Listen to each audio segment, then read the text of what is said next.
इस बात से भी हम इनकार नहीं कर सकते कि जो मौजूदा दौर है उसमें सोशल मीडिया एक बड़ा ताकतवर हथियार का रूप धार चुका है। अब ये पॉजिटिव है नेगेटिव है, अलग बहस है। इस तरह लगता है कि जिस तरह पता नहीं ये भारतीय एजेंसियों के पेरोल पर काम कर रहे हैं, ये पाकिस्तान के खिलाफ बात करते हैं, पाकिस्तान के हक में जो बात होती है उसकी नफी करने के लिए आ जाते हैं। मैं ये सोच रहा हूँ कि एक छोटा सा जजीरा है जिसकी 10 लाख आबादी है, जिसका नाम है मालदीव्स। उसके सदर मोहम्मद मोइज ने पूरा इलेक्शन कैंपेन चलाया, इंडिया आउट टी शर्ट पहन के, और वो जमहूरी तरीके से मुंतखब सदर है और आज वो सदर शी जिनपिंग के साथ खाना खा रहा है बीजिंग में ज़ियाफत में। और जियो स्ट्रेटेजिक पोजीशन और उसने कहा कि हम चीन के साथ खड़े हैं। अगर ये मोदी जी के पांव पड़ के भी माफ़ी मांगेंगे ना, अगर मोदी जी ने इनको माफ़ किया तब भी तमाम इंडियंस इनको माफ़ करेंगे, नहीं तो ये अपनी खैर मना लें। इनको वो दिन नहीं आज जब 1988 में जब श्रीलंका ने इन पर अटैक किया था तो इंडियन एयरफोर्स ही वहाँ पर मौजूद थी मालदीव में, उनकी हेल्प की, उनको हर तरह की फैसिलिटी दी। और आज भी एयरफोर्स ही मालदीव में मौजूद है, उनके लिए हर काम कर रही है। उनके तो लोगों की तादाद इतनी नहीं है, इंडियंस ही वहाँ पर सारा सिस्टम को हैंडल किए हुए हैं, इंफ्रास्ट्रक्चर उन्होंने सब कुछ बनाया और वो इंडिया को टक्कर दे रहे हैं। इंडिया को जिसने भी टक्कर दिया वो दोनों हाथों से रोया, खून के आंसू रोया। और हम सभी किसी ना किसी तरह मैं कहना चाहूँगी कि सोशल मीडिया से हम लोग इन्फ्लुएंस्ड हैं, कोई ज़्यादा है, कोई कम है, कोई पॉजिटिव वे में, कोई नेगेटिव वे में है। अच्छा, हमें ये भी नहीं पता चलता, ये मैं तमाम लोगों की बात करें, सोशल मीडिया का बाकायदा इस्तेमाल करते हैं कि रोज़मर्रा की बुनियाद पर ये जो लोग क्लिप्स या पोस्ट देख रहे होते हैं, शेयर कर रहे होते हैं, खुद अपने हाथ से शेयर करते हैं, वो दर हकीकत जो शेयर कर रहे होते हैं पता नहीं वो कर रहे होते हैं, उनसे करवाए जा रहे होते हैं। यानी बहुत से लोग जो सोशल मीडिया पर क्लिप्स को शेयर करते हैं, पोस्ट को शेयर करते हैं, वो कठपुतली की तरह इस्तेमाल होते हैं और जो डोरें होती हैं वो किसी और के हाथों में होती हैं। आप सोचो ना कि 1993 में उन्होंने कहा था 370 हटाएंगे, हटाया। 1991 में कहा था राम मंदिर बनाएंगे। बहुत बड़ा संदेश पूरे के पूरे दुनिया को दे डाला कि why Maldives, why not Lakshadweep. कि मालदीव्स की इकोनॉमी बूस्ट करती थी भारत के टूरिस्ट से ही। अब आपका टूरिस्ट, आपके यहाँ के लोग जाएंगे मालदीव्स, भीख मांगने लगेंगे, चोरी करने लगेंगे, छिनतई करने लगेंगे, 6 साल की बच्ची का बलात्कार करने लगेंगे। अब वहां पर लड़कियां जो हैं बिकिनी में घूमती हैं, वो तो वहां पर मोलेस्टेशन स्टार्ट कर देंगे पाकिस्तान से मुसलमान अगर जाएगा तो। दोस्तों, मैंने आप सबको कल बताया था मालदीव्स में जो विवाद हो रहा है, विवाद के बीच उनके प्रेसिडेंट चाइना विजिट पर गए हैं और इस बात को लेकर पाकिस्तान में लोग खुश हो रहे हैं कि देखो भारत ने विवाद शुरू कर दिया लेकिन मालदीव जाकर चीन के साथ मिल गया है। अब वो पाकिस्तान खुश होने का वजह ये है कि उनको लग रहा है कि चीन के बहाने मालदीव्स में पाकिस्तान का एंट्री हो जाएगा, क्योंकि मालदीव्स के अब जो प्रेसिडेंट है वो पहले टर्की गए थे, फिर चीन गए थे। इससे पहले जो भी मालदीव्स के गवर्नमेंट आते हैं वो पहले भारत विजिट करते हैं या फिर भारत के साथ संबंध को मौजूद करते हैं। लेकिन ये जो प्रेजेंट टाइम में गवर्नमेंट है ये बिल्कुल इंडिया के एग्नेस्ट गए हैं। इनको लग रहा है कि मालदीव्स भारत के एग्नेस्ट खड़ा हो जाएगा, लेकिन ऐसा कुछ होगा नहीं। मालदीव्स अगर नहीं सुधरा तो आगे आने वाले टाइम में वर्ल्ड मैप में मालदीव नाम का कोई देश भी नहीं बचेगा।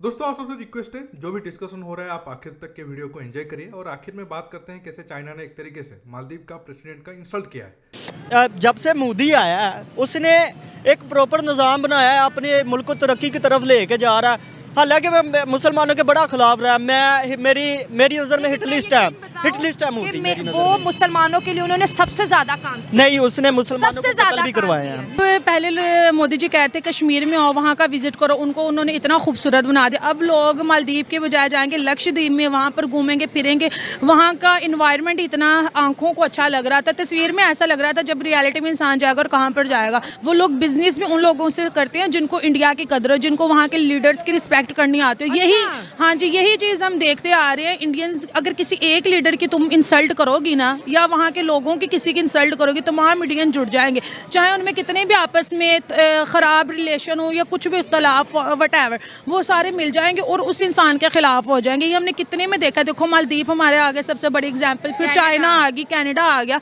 तुर्की आ गया, तुर्की में कितनी हेल्प की। और फिर जब उन्होंने बोला कि नहीं हम लोग ऐसे हैं तो हम लोग वैसे हैं, तो देखो कोई भी कंट्री इंडिया के बगैर बगैर कभी भी आगे नहीं बढ़ सकती। और फिर अगर मालदीव की बात करें, जिस तरह से उन्होंने मोदी जी का मजाक उड़ाया, मैं बोलूँगी कि उन्होंने उस लीडर का मजाक उड़ाया है जो इंटरनेशनल लेवल पर लोगों के हीरो हैं। मैं पाकिस्तानी में खुद उनकी बहुत बड़ी फ़ैन हूँ और मालदीव का बाइकआउट करना चाहिए। उन्होंने बिल्कुल भी अच्छी हरकत नहीं की और मैं ये बोलूँगी कि इंडियन कभी भी उनको माफ़ ना करे, क्योंकि पैसा नहीं होता है। ये जो आज बड़े बड़े बिजनेसमैन जो है मालदीव का जो है बाइकआउट कर रहे हैं, वो सिर्फ इस वजह से बाइकआउट नहीं कर रहे, वो एक अपने मुल्क की इज्जत के लिए बाइकआउट कर रहे हैं, ठीक है, क्योंकि उनको इज्जत अपनी पैसे से भी ज़्यादा प्यारी है। तो हमेशा मेरे हिसाब से आपकी ज़िंदगी का जो कीमती सरमाया है वो मेरे हिसाब से आपका ये इज्जत ही होती है पूरी ज़िंदगी, और नेशनलिज्म। तो मेरे हिसाब से यही होता है कि आप जहाँ भी जाओ आपको लोग जो है ना सलाम करेंगे यार। अब वो जहाँ भी जाएंगे उनको यार कहेंगे यार ये इंडियन है यार, देखो यार इनकी ये पूरी कौम एक तरफ होगी। और हम पाकिस्तानी जब बाहर जाते हैं तो वो हमें अच्छा समझते हैं, वो यही समझते हैं ये धोखेबाज है। आज एक भारत के प्रधानमंत्री श्री नरेंद्र दामोदर दास मोदी जी, जो वर्ल्ड के ग्लोबल लीडर है, जिनको सबसे ज्यादा लोग देखना सुनना पसंद करते हैं, मिलना पसंद करते हैं, वो लक्षद्वीप गए। उन्होंने 2-4 तस्वीरें खिंचवाई, शांति से एक चेयर पर बैठ करके उन्होंने कुछ काम किया और एक बहुत बड़ा संदेश पूरे के पूरे दुनिया को दे डाला कि why Maldives, why not Lakshadweep. अब इससे 3 देशों को बहुत प्रॉब्लम हुआ। सबसे पहला कि मालदीव्स की इकोनॉमी बूस्ट करती थी भारत के टूरिस्ट से ही। अब आपका टूरिस्ट, आपके यहाँ के लोग जाएंगे मालदीव्स, भीख मांगने लगेंगे, चोरी करने लगेंगे, छिनतई करने लगेंगे, 6 साल की बच्ची का बलात्कार करने लगेंगे। अब वहां पर लड़कियां जो हैं बिकिनी में घूमती हैं, वो तो वहां पर मोलेस्टेशन स्टार्ट कर देंगे, पाकिस्तान से मुसलमान अगर जाएगा तो।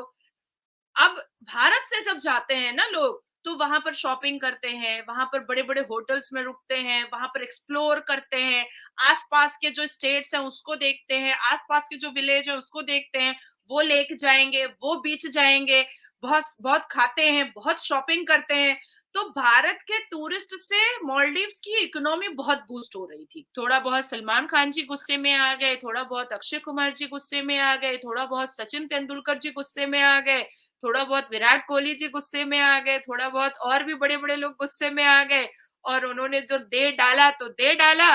और उसके बाद जो है मालदीव्स के जो प्राइम मिनिस्टर है, उनको शर्म से, लिहाज से उनको अपने 3 मिनिस्टर्स को सस्पेंड करना पड़ा और साफ लफ्जों में बताना पड़ा कि भाई इन्होंने जो बोला है ये इनका अपना व्यक्तिगत मामला है, हम सरकार का इसमें कोई लेना देना नहीं है। मालदीव्स की सरकार जो है वो भारत के प्रधानमंत्री मोदी जी से बहुत अच्छे रिलेशन रखना चाहती है। देखिए, चाइना का तो प्लान है भारत के जितने भी पड़ोसी हैं उनके साथ भारत का संबंध खराब करे, या फिर उनको कर्ज जाल में फंसा कर हो, या फिर इंफॉर्मेशन वारफेयर के जरिए हो, भारत के साथ रिश्ते को खराब करे। नेपाल आप ले लो, भूटान ले लो, भूटान भारत के साथ था लेकिन अब भूटान के ऑफिशियल या फिर गवर्नमेंट चाइना के साथ अपना दोस्ती बढ़ा रहे हैं।